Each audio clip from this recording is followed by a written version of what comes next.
Alors aujourd'hui, on revient vers vous avec une femme qui est devenue une sorte de papesse de la communication.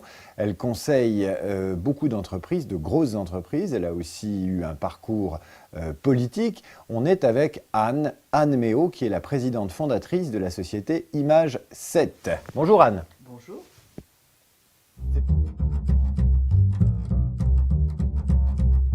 J'avais 21 ans et j'ai reçu un coup de fil d'un monsieur qui s'appelait Bernard Rideau de l'Élysée. Et Giscard voulait créer une petite cellule évaluation avant les législatives. Donc moi, ça me plaisait bien, puis ça pouvait me permettre éventuellement de continuer d'autres études. Il me dit, bon, bah, venez me voir. Et je me suis couverte de honte parce que je lui ai dit, où? Ah, ben, il me dit à l'Élysée, et je dis, on rentre par où? Et il s'est vraiment foutu de ma gueule en me disant, par la porte. Bon, voilà, donc je suis arrivée un peu vexée. Y croyant à moitié, donc assez cash, voilà, et je pense que ça lui a beaucoup plu. Et à la fin, il m'a dit, bah écoutez, je vous embauche, vous commencez lundi, mais vous vous habillez autrement. J'étais en jean et donc il voulait me faire comprendre qu'il fallait que j'ai une tenue un peu plus polissée.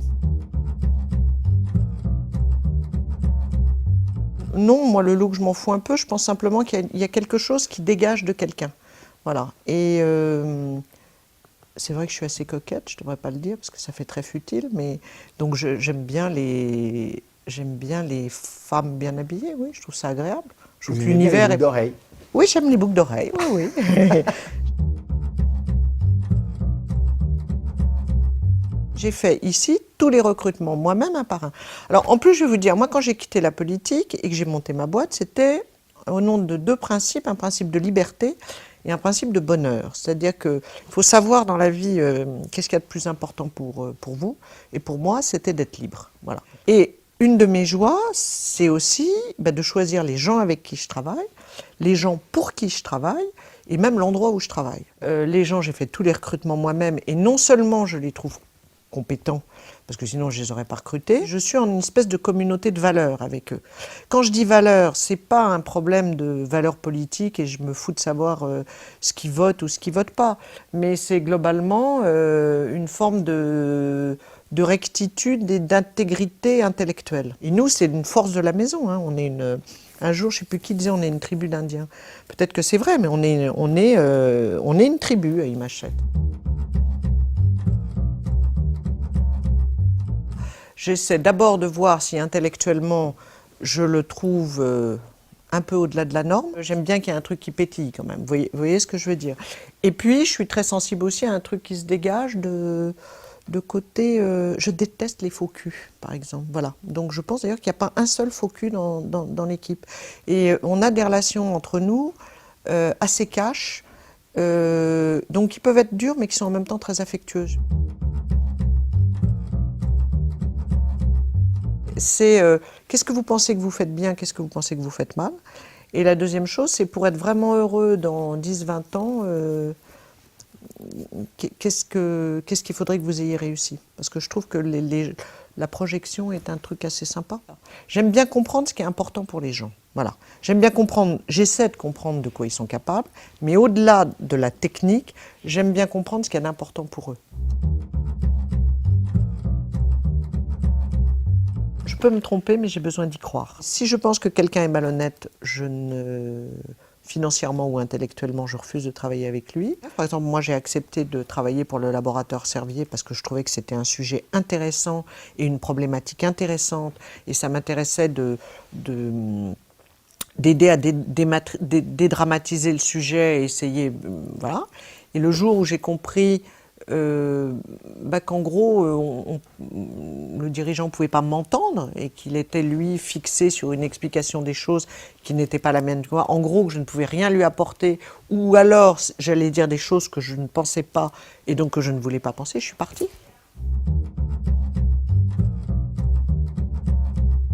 Le mensonge, je crois. Je peux comprendre qu'on mente pour se sortir d'une situation. On le fait tous. Hein. Bon. En revanche, les gens qui mentent, les mythos. Voilà. La mythomanie est un truc qui me... voilà. Ça me déstabilise énormément parce que je ne comprends pas.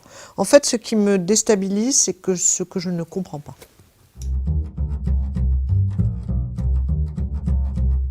Et je trouve qu'un jeune qui fonctionne en réseau est un jeune qui bosse plus. Un bon consultant, c'est un consultant qui se passionne pour tout.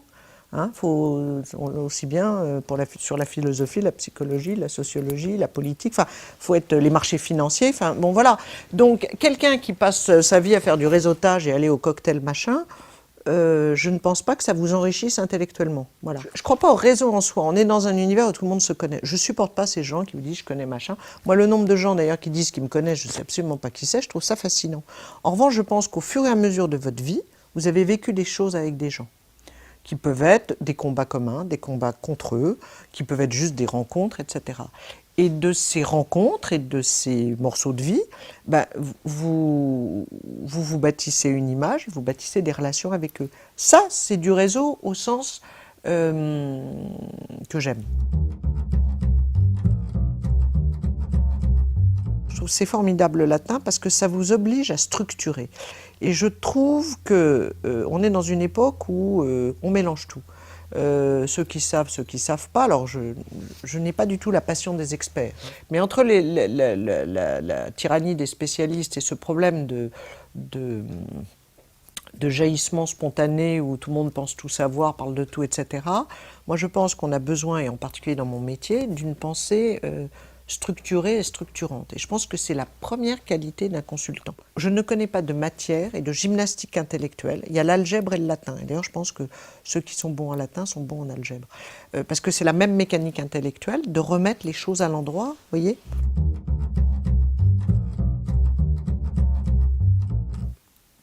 Je ne suis pas contente de moi.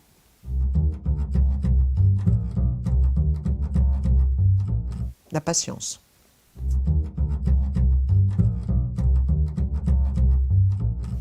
Et nunc